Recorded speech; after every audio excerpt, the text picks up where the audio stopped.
No country could be great without fair and honest elections. You have to trust your country, because if there can be no trust, there can be no greatness. And that's very simple. No trust, no greatness.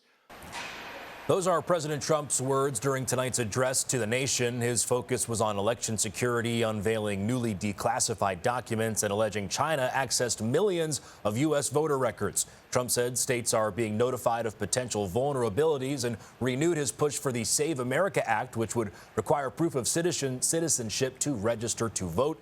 Intelligence agencies have previously found no evidence that foreign powers altered ballots or vote counts in the 2020 election, though officials have acknowledged efforts by foreign governments to gather voter information and influence public opinion.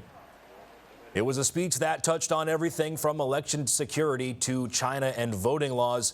Joining us live tonight to break down some of the topics President Trump discussed is political science professor Dr. John Barrett. Dr. Barrett, thank you very much for joining us this evening. My first question for you: the president focused heavily on the 2020 election. In your opinion, what political purpose does revisiting that issue serve here 6 years later?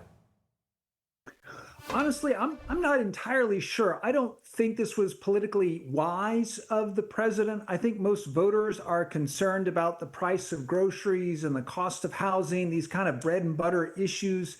So I'm at a bit of a loss to understand what's the political calculation going on here. Dr. Barrett, how significant is the release of these newly declassified documents, and what should the public be looking to see in them? Well, on the one hand, this speech kind of felt like a disclosure day kind of phenomenon. You know, the president comes out, he says there's these shocking revelations. Like, you know, China's been kind of pulling the puppet strings behind in the shadows for the last 10 years.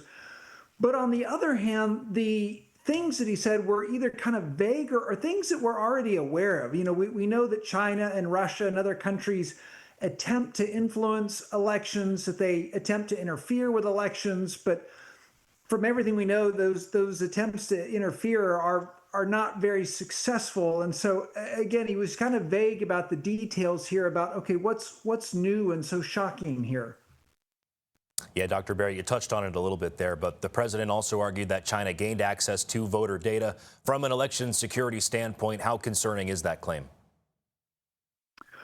Well, again, he was pretty vague. So a lot of this is public records, right? So it's kind of like saying, you know, China obtained a phone book, and so now they have data on millions of people. Well, yes, in some ways that's true. You can go out to, you know, open sources from the government and get list of people that voted and are registered to vote and all this kinds of stuff. You can pay companies to provide all that information to you. Now, you can't know who they voted for or anything like that. You know, sometimes you can get a sense of their demographic details by marrying data together.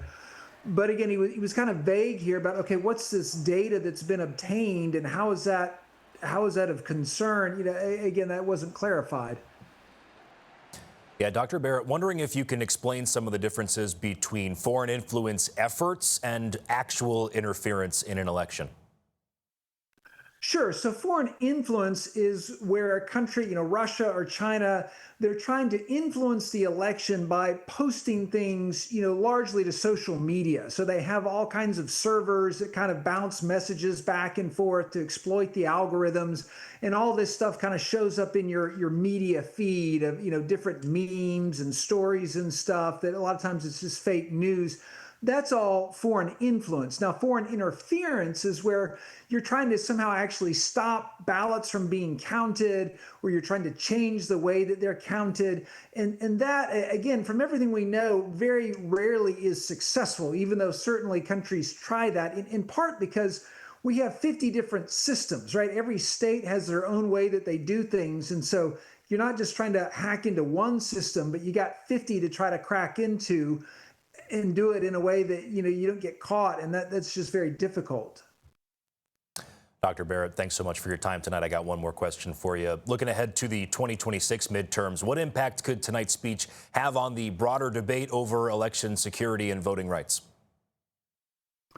Well, I think we're going to have some renewed discussion because of the speech. But again, I think most voters are really concerned about bread and butter issues here. So I suspect this issue will die down fairly quickly, and we'll get back to discussing things about, inflation and groceries and the cost of meat and housing and all of that.